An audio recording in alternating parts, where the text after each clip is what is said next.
जयपुर नाम के एक शहर में एक सुनसान मोहल्ला था। उस मोहल्ले में सिर्फ एक ही घर था, वह भी बहुत बड़ा। उस घर में एक दिन कोरियर आया। कोरियर कंपनी का लड़का उस घर को ढूंढते ढूंढते उस मोहल्ले तक आ पहुंचा। जब वह लड़का उस घर की सीढ़ियां चढ़ने लगा, तब उन सीढ़ियों में संगीत की आवाज आने लगी। जैसे तैसे वह लड़का घर के अंदर चला गया। उसने देखा कि अंदर हर जगह कीमती सामान रखा हुआ है। बहुत बड़ा टीवी, बड़े बड़े झूमर, सोने की मूर्तियां, जगह जगह पर एसी, मालिश करने वाली कुर्सियां और न जाने क्या क्या। उसे हैरानी तो तब हुई जब वहां पर सोने के गहने, पैसे और हीरे जवाहरात भी खुले में रखे गए थे। उस कोरियर वाले ने आवाज लगाई, अरे घर में कोई है? आपका कोरियर आया है, जल्दी से ले लीजिए, मुझे और भी बहुत जगह पार्सल पहुंचाना है। उस कोरियर वाले को किसी ने जवाब नहीं दिया। तब उस लड़के ने सोचा कि घर में कोई नहीं होगा, या तो लोग अंदर होंगे और या फिर घर के बाहर कहीं गए होंगे। उस लड़के के मन में लालच आ गया कि वह कुछ सोने के गहने और कुछ हीरे, पैसे उठाकर वहां से चला जाए, क्योंकि उतनी दौलत कमाना आसान नहीं है। उस लड़के ने हीरे लेने के लिए जैसे ही अपना हाथ आगे बढ़ाया, तभी उसको एक आवाज सुनाई दी, रुको, क्या कर रहे हो? तुम कौन हो और तुम्हारी जुर्रत कैसे हुई इन हीरों को हाथ लगाने की?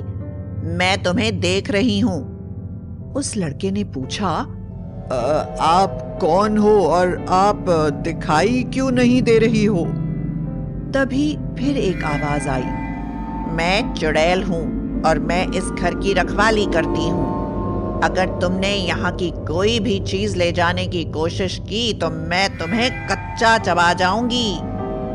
इतना सुनते ही वह कोरियर वाला बिना कोरियर दिए दुम दबाकर वहां से भाग निकला। वह चुड़ैल महंगे महंगे कपड़े पहनती थी, बाथटब में नहाती थी और अंग्रेजी संगीत सुनती थी। गले में हीरे जवाहरात और मोती की माला पहने हुए थी। उस चुड़ैल ने अपने हाथ में हीरे की अंगूठी भी पहनी थी और वह चुड़ैल बड़ी बड़ी कार में घूमा करती थी। 1 साल पहले की बात है। दरअसल उस घर में दीपा और सुरेश का परिवार रहता था। वह दोनों पति पत्नी थे। उनके साथ दीपा की माँ और सुरेश की माँ भी रहते थे। सुरेश की माँ एक बुरी औरत थी। उसे हमेशा दीपा से शिकायत रहती थी कि वह दहेज में कुछ नहीं लाई, और वह दीपा को किसी न किसी बात का ताना मारकर परेशान करती रहती थी। दरअसल दीपा और सुरेश का एक मध्यम वर्गीय परिवार था।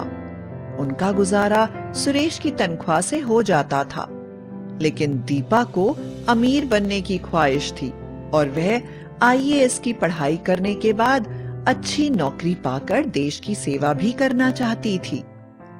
लेकिन दीपा की सास उसे आईएएस बनता नहीं देखना चाहती थी। वह उसे पढ़ाई नहीं करने देती थी। हमेशा दीपा को घर का काम करने पर मजबूर किया करती थी। दीपा को संगीत भी बहुत पसंद था। उसकी ख्वाहिश थी कि उसके घर की सीढ़ियों को चढ़ने पर संगीत बजना शुरू हो जाए। वैसे तो दीपा आईएएस के एग्जाम की तैयारी कर रही थी, लेकिन उसका एक और सपना भी था। वह टीवी में आने वाले गेम शो में हिस्सा लेकर एक साथ बहुत सारे पैसे कमाना चाहती थी। वह हर दिन गेम शो के लिए मैसेज भेजती और फोन किया करती थी। एक दिन वह घड़ी आ ही गई जब दीपा का एक टीवी गेम शो में सिलेक्शन हो गया। कुछ ही दिनों में दीपा को उस गेम शो के लिए मुंबई जाना था। दीपा की सास को यह सब बिल्कुल पसंद नहीं था। उसकी सास को यह लगता था कि अगर दीपा पैसे जीत गई तो वह उसकी बात नहीं सुनेगी और उसे मान सम्मान नहीं देगी। दीपा की सास इतनी बुरी थी कि वह दीपा को जान से मार देना चाहती थी, लेकिन उसे मौका नहीं मिल रहा था। जिस दिन दीपा मुंबई जा रही थी, उसी दिन उसकी सास ने मौका पाकर दीपा के खाने में जहर मिला दिया। दीपा ने वह खाना खाया, लेकिन उसे कुछ भी नहीं हुआ और वह उसी दिन गेम शो के लिए मुंबई रवाना हुई। खुशकिस्मती से दीपा का सिलेक्शन सेंटर सीट पर हो गया और वह गेम खेलने लगी। लेकिन दुख की बात यह थी कि दीपा को इस गेम शो की तैयारी करने का कोई मौका या समय नहीं मिला था। यह उसकी किस्मत ही थी जिसने उसे इस गेम शो में पहुंचा दिया था। आखिरकार वह मौका आ गया जब दीपा उस गेम को खेलने लगी। उसने बिना सोचे समझे मुश्किल सवालों का बड़ी आसानी से सही जवाब दे दिया। दीपा से पूछा गया कि जलियांवाला बाग का कांड कराने वाला ब्रिटिश जनरल कौन था। दीपा ने झट से उत्तर दिया, जनरल रेजिनाल्ड डायर। दूसरा सवाल था कि दांडी मार्च किस साल, किस महीने और किस तारीख पर हुआ था। दीपा ने इसका जवाब भी झट से दे दिया, 12 मार्च 1930। इसी तरह दीपा हर सवाल का जवाब झट से देने लगी थी।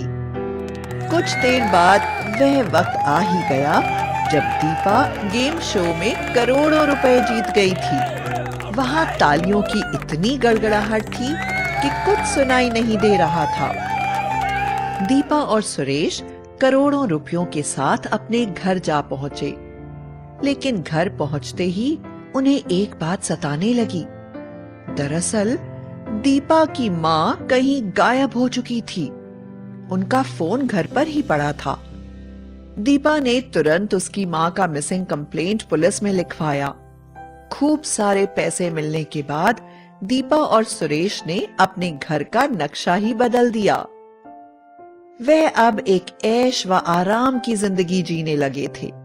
बड़ी बड़ी गाड़ियां, नौकर चाकर, रुपया पैसा, जेवर, हीरे मोती, जवाहरात, सोना, अब उनके पास सब कुछ था। दीपा ने अपनी मां की मिसिंग कंप्लेंट लिखाई तो थी, लेकिन ऐसा लग रहा था कि वह अपनी मां के लिए बिल्कुल परेशान नहीं है। और यह बात सुरेश और उसकी मां को बहुत अजीब लग रही थी।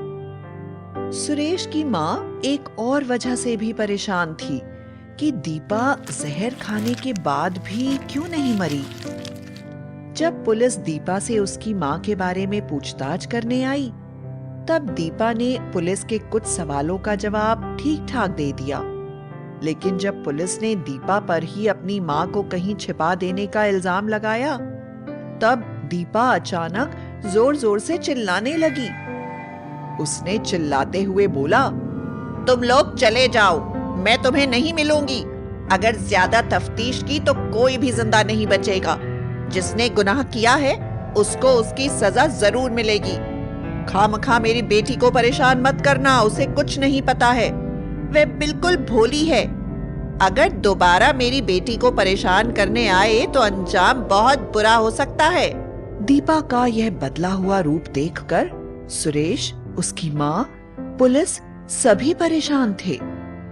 पुलिस के जाने के कुछ देर बाद जब दीपा से सुरेश ने पूछा कि उसने ऐसा अजीब बर्ताव क्यों किया, तो दीपा ने कहा कि उसे कुछ याद नहीं है कि उसने ऐसा कुछ किया था। इस बात से परेशान होकर सुरेश ने एक तांत्रिक को बुलाया। उस तांत्रिक ने दीपा को एक बड़ी रंगोली के अंदर बिठाया। वह बड़े बड़े मंत्र पढ़ने लगा और जोर जोर से चिल्लाने लगा, ओम हैम क्रीम चामुंडाय विचे फट स्वाहा।